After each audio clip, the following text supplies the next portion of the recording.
Глава Коми поздравил сотрудников органов внутренних дел с их профессиональным праздником. Владимир Уйба поблагодарил всех полицейских региона за нелегкий труд и верность своему делу, ветеранов службы за создание традиций, а семьи правоохранителей за надежный тыл и поддержку.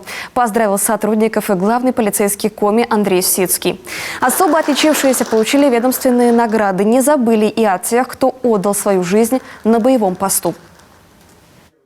Буквально вчера в министерстве в очень теплой обстановке прошла традиционная встреча руководства с родственниками погибших сотрудников, которые давно стали для нас неотъемлемой частью нашей большой семьи.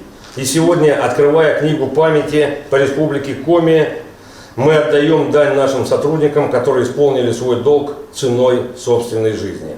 Память об их мужестве и героизме навсегда сохранится в наших сердцах.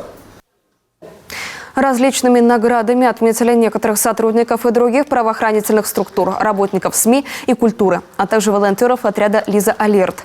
Тех, кто постоянно оказывает содействие сотрудникам полиции в борьбе с преступностью.